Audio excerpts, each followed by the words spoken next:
네, 본격적으로 설교를 시작하기 전에 몇 가지 좀 이야기를 드리겠습니다.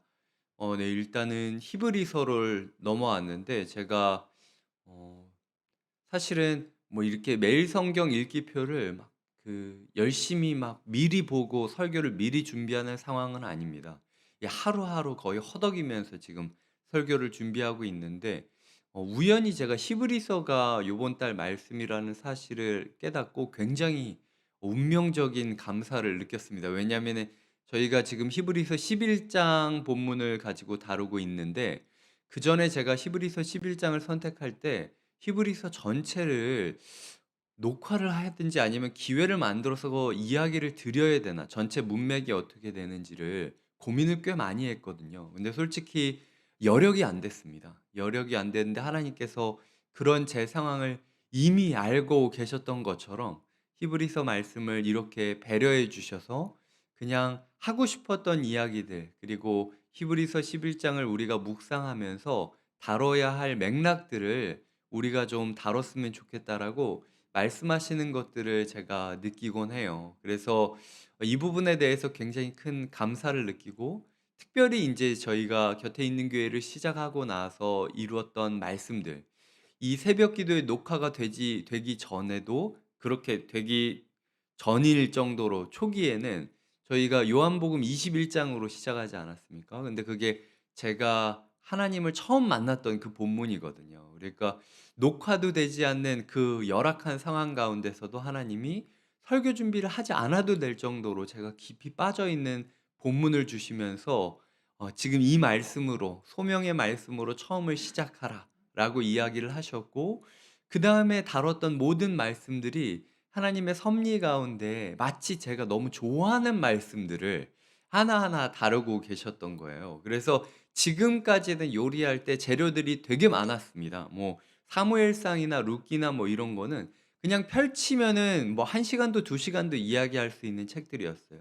히브리서도 제가 너무 많이 이야기할 거를 걱정해야 되지 적게 이야기할 게 거리가 없다라고 느껴지지는 않는 부분이거든요. 그런데 제가 여기 이렇게 사족을 붙이는 이유는 이제 얼마 안 남았습니다. 네.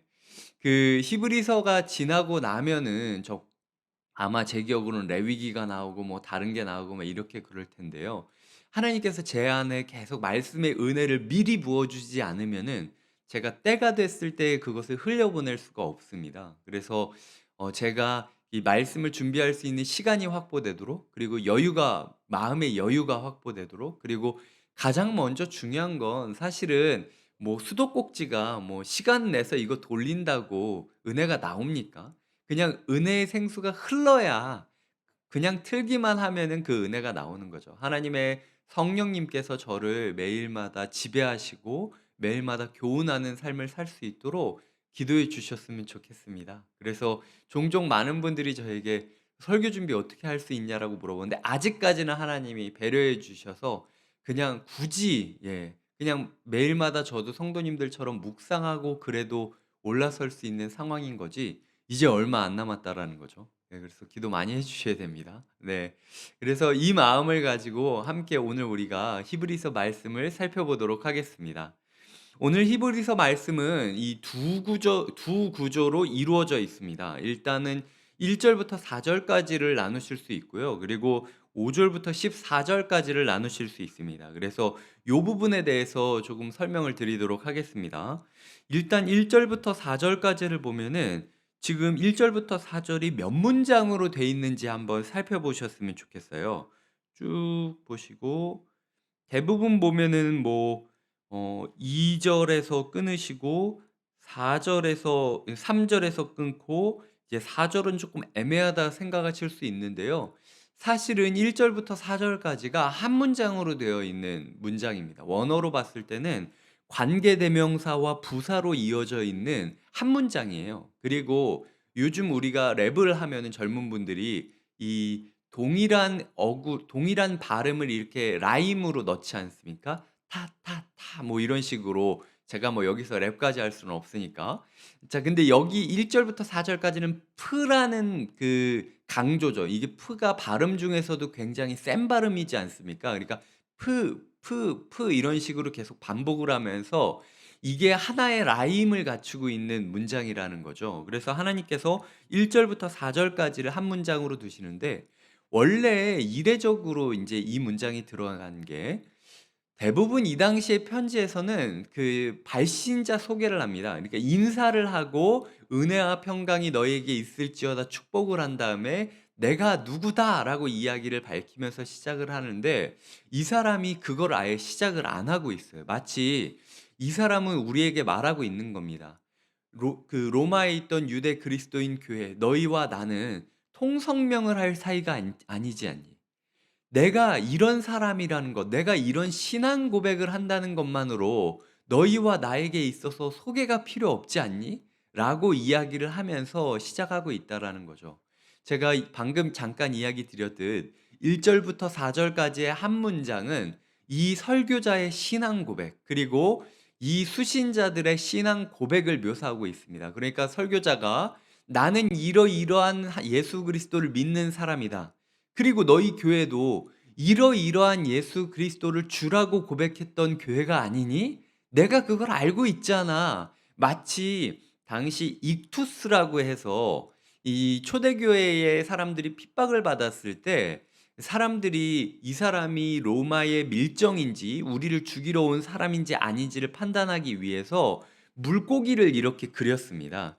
물고기를 그리면은 거기에 익투스라고 뭐 예수 그리스도는 나의 주 나의 하나님이다라는 그 암호를 입력 신앙 고백을 암호로 입력해야 그 카타콤이나 그 예배 장소로 들어올 수가 있었어요. 그러니까 예배당으로 그 당시 핍박을 피한 사람들이 들어가는 열쇠가 이 비밀번호가 신앙 고백이었다라는 것이죠.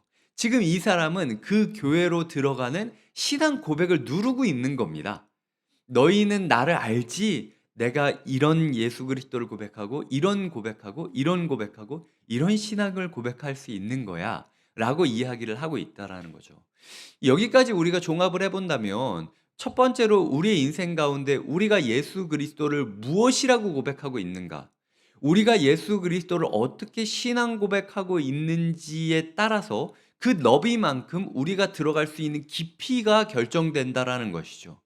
그러니까 우리가 어느 정도의 신앙 고백을 하지 못하면 들어설 수 없는 말씀 은혜의 세계가 있다라는 겁니다. 신앙생활을 10년 했는지 20년 했는지 내가 모태신앙인지 전혀 중요하지가 않아요. 지금 이 순간 예수 그리스도를 누구로 고백을 하고 있냐라는 거죠. 그게 중요하다라는 겁니다. 이 설교자는 예수 그리스도를 7번 고백하고 있습니다. 제가 이야기를 드릴게요. 첫 번째를 보면은 2 절에 만유의 상속자로 세우셨다. 두 번째로는 모든 세계를 지으셨다. 세 번째로는 하나님의 영광의 광채시요 그 본체의 형상이시라. 네 번째는 그의 능력의 말씀으로 만물을 붙드신다. 다섯 번째는 죄를 정결하게 하는 일을 하시고 높은 곳에 계신 여섯 번째가 높은 곳에 계신 지극히 크신 이의 우편에 앉았다. 일곱 번째는 천사보다 훨씬 뛰어난다라고 이야기를 하는 거죠. 당시 이스라엘에게서 일곱은 완전수이지 않습니까? 그러니까 이 설교자는 예수 그리스도가 완벽하다, 완전한 구원의 통로가 되신다라는 것을 자기가 평생 동안 구약 성경을 묵상하고 또 눈앞에서 이야기를 들었던 예수 그리스도의 이야기를 자기가 아는 말씀과 계속해서 꿰어 맞춤으로써 7번이나 되는 신앙 고백을 하고 있다라는 거죠. 그런데 우리는 어떤 신앙 고백으로 살아가고 있냐라는 것입니다. 그 고백이 풍성한 만큼 우리의 신앙의 풍성함이 결정될 수 있다라는 것이죠.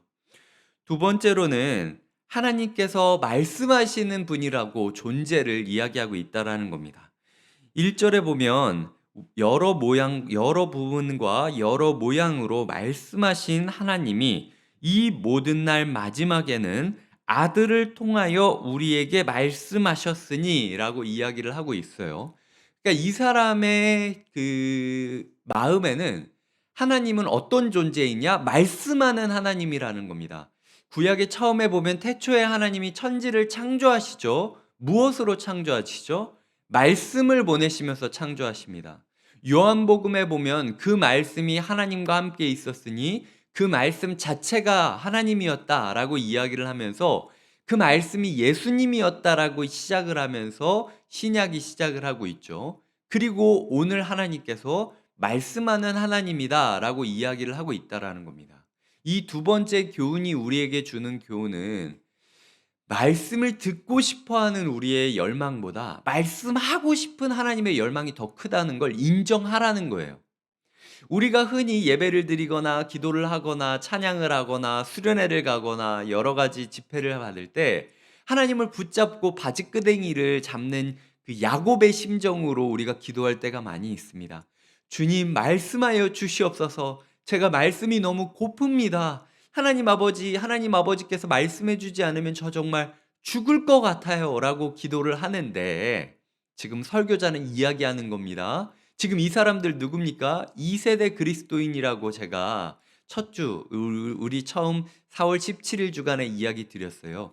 직접적으로 하나님을 본 사람이 없고 예수 그리스도를 본 사람이 없고 말씀을 받는 사도가 없는 사람들이었습니다. 다 누군가에 의해 간접적으로 말씀을 들었던 우리와 똑같은 사람들이었어요. 그런데 그들이 하나님 저 바울, 저 베드로는 하나님을 직접 예수님을 직접 보기도 했고 저 바울은 예수님을 보지도 않았음에도 불구하고 환상 가운데 예수 그리스도의 말씀을 받아서 저렇게 정말 인생 역전을 살고 있는데 왜 우리에게는 누가 전해주는 말씀만 있고 하나님께서 직접 말씀하지 않는 겁니까? 라는 딜레마가 있었다라는 거죠. 그런데 그들에게 설교자가 이야기하는 게 니네가 열심히 하나님 바지끄댕이를 붙잡으면은 말씀이 올 거라고 생각을 하고 안간힘을 쓰지만 솔직히 말씀을 주고 싶은 하나님의 열망이 더 크다는 걸 너희가 인정을 해야 된다라고 이야기를 하고 있다라는 거죠. 이 라디오를 보면은 채널을 제대로 맞추지 못하면은 소리가 계속 칙칙 소리가 나지 않습니까? 우리의 신앙생활 가운데 칙칙 소리만 나고 뭔가 들릴 듯 말릴 듯 이렇게 채널 고정이 안 되는 이유는 사실 우리 마음 가운데 확신이 없기 때문이에요.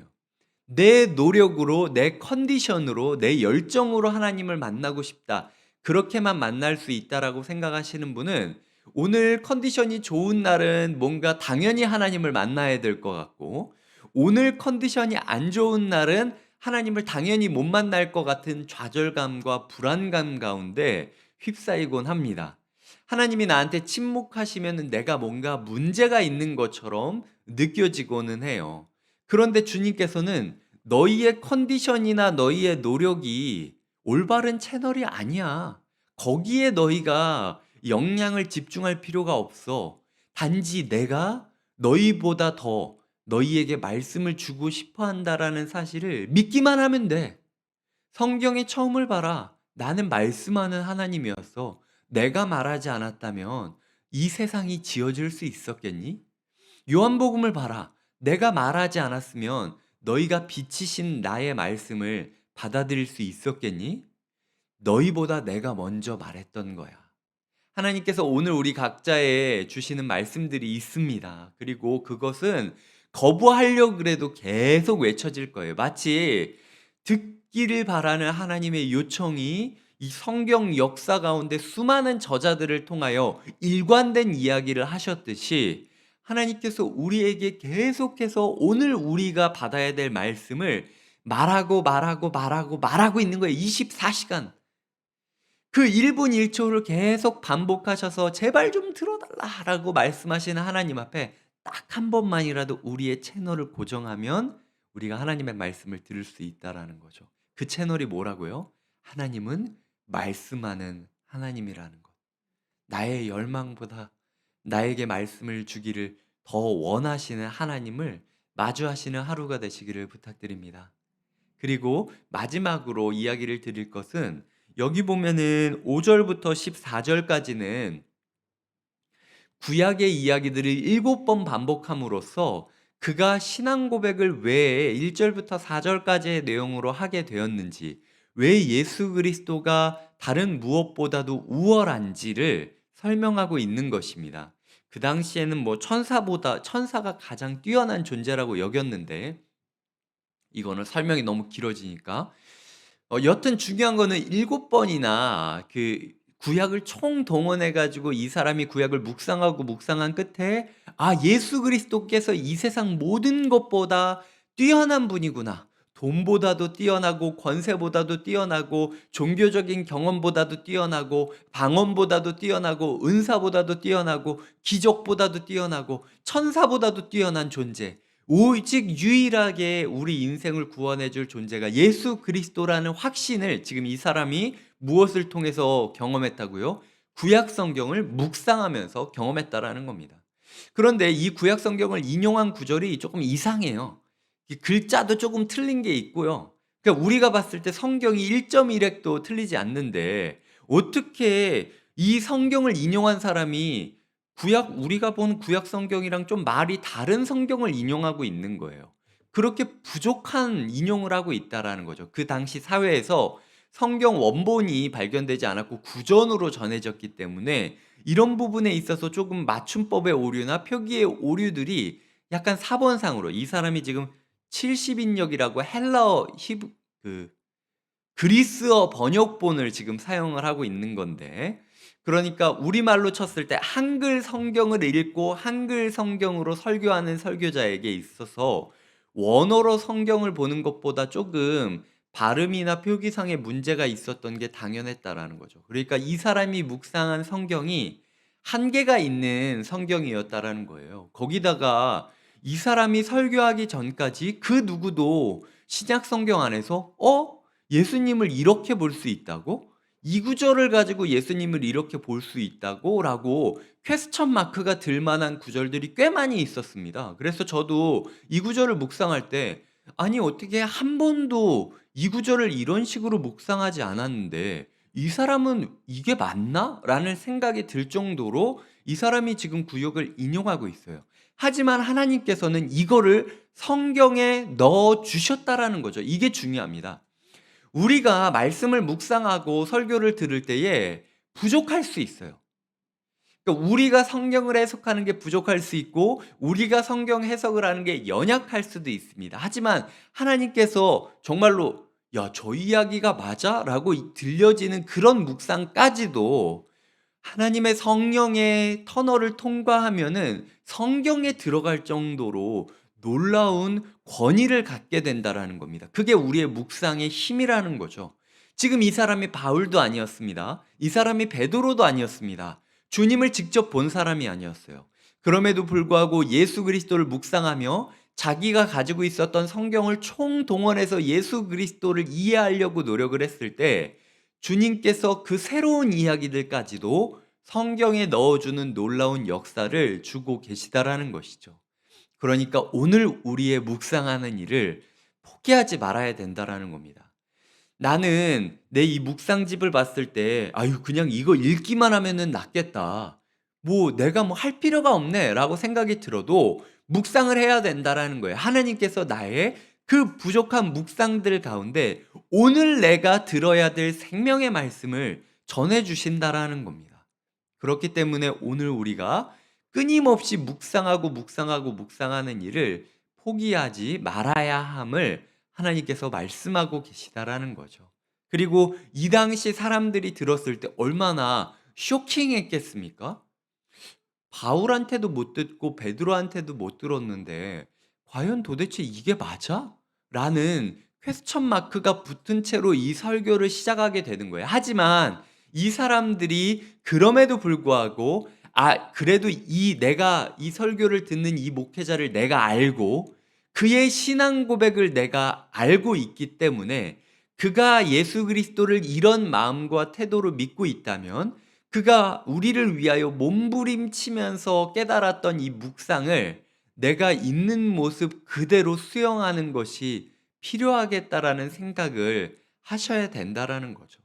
그래서 결국 그렇게 말씀 묵상에 대한 몸부림으로 설교하는 자와 그리고 몸부림을 배워가는 성도들로 인하여 지금 이 환난의 시기가 준비되어지고 있다라는 것입니다.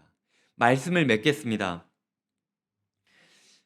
우리의 신앙 고백이 무엇인지에 따라서 우리의 말씀의 깊이가, 우리의 은혜의 너비가 달라질 것이고, 그리고 그것을 위하여 우리가 기억해야 될 것은 하나님께서는 내가 말씀을 구하기 이전부터 이미 지금도 우리에게 말씀하고 있다라는 겁니다. 우리의 말씀의 채널만 말씀하는 하나님은 하나님을 위하여 우리의 몸의 방향만 돌린다면 언제든지 말씀을 풍성하게 들을 수 있다라는 약속을 주시는 것이고, 그리고 마지막으로 그 말씀을 받기 위하여 말씀하시는 하나님을 그저 그냥 "하나님 제 오늘 기도 중에 말해 주세요." 그저 "하나님 그냥 제 주변 그러니까 사람을 통해서 말씀해 주세요." 이게 아니라 나에게 주어진 이 성경을 통하여 이 성경을 씹고 씹고 찝어서 성경에 7 문장만 남긴다라고 할 정도로 씹어댈 때에야 하나님께서 우리 가운데 무엇을 말씀하고 있는지를 정확하게 알 수 있다라는 거죠. 완벽하신 예수 그리스도를 완벽하게 씹어낸 말씀 묵상을 통해서 만나는 하루가 되시기를 소원하고 축복드립니다.